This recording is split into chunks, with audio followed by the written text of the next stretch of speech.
Me coming to Nairobi, it was because of the circumstances. I lost my family at 13 years old age, so I had no one to take care of me, so I just had to come to Nairobi to search over a greener pasture.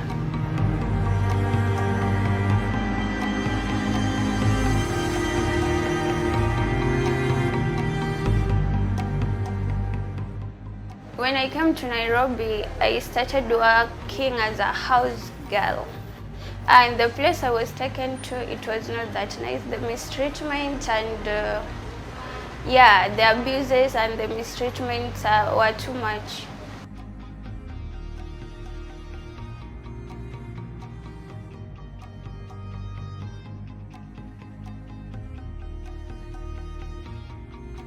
We have had cases of where children who are trafficked and are working for people in their homes are sexually abused, they are not paid, they are mistreated. So therefore we work and support the partners who are on the grounds. Our partners are the civil society organizations.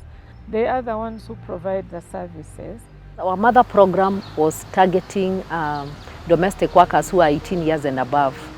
But we discovered along the way that there are so many child domestic workers in Kenya, and unfortunately these child domestic workers were not being provided with the services that they require. Since 2007, the year 2007, we have actively programmed for children, and especially the ones in child domestic work. There are very few organizations that are actually providing services to these children.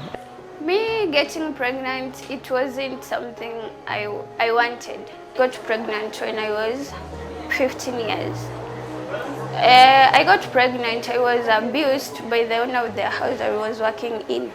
At 15, nobody wants to get pregnant. Most of these girls actually, and the victims that we receive from partners, have gone through a lot of extreme experiences in terms of what they have been exposed to. When I arrived at the center, I was so broken at that time. I was not emotionally stable. So the first service I got was counseling. Yeah, they did a lot of counseling on me, and then they provided the shelter, the food, and clothing. I was broken inside. I didn't know whether I can wake up next morning and face whatever the situation. I didn't have that strength. I gave up. I was already given up in life, so I didn't have the reason to wake up the next day. I just felt like I want to die and all that. So when Eileen came, she was very depressed, stressed up, and very worried, and she had nearly given up on life because of the experiences that she has gone through. But what is very important is her determination to embrace her life and to be able to learn. So at some point, she chose a course in hairdressing and beauty, which we call cosmetology. She's actually very gifted in that area. So we were able to actually link her with our skills program, skills and vocational program. And during her learning, actually, we were able to give her accommodation, both for herself and her child, and to provide her with all the necessities required for her learning, both at a personal level and also at a school level. So once she finished, she was able to sit for an internal exam. She performed very well in this exam, and that has now helped us to even get her a job. So we have been able to link her up with a salon in the community where she's now working. Child domestic work, it's not nice because it destroys. If a child is being employed, doing the work they're not supposed to, and by the time that kid grows and find themselves in that situation, you see, the trauma will be overwhelming.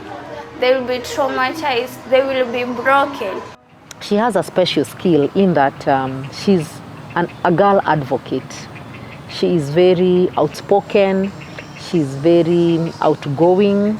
Her grasp of issues, especially what has happened to her as a child laborer and as a person who has gone through abuse, is very good.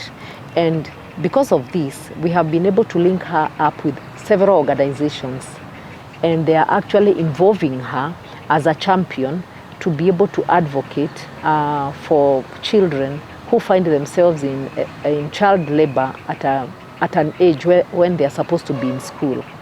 It's been a magical journey, because when I came to CDTD, I felt I'm at home. Like, you are meeting people who went through the same thing you went through. You talk with a lot of people, you are meeting new faces. You feel loved. Yeah, it's more like a family.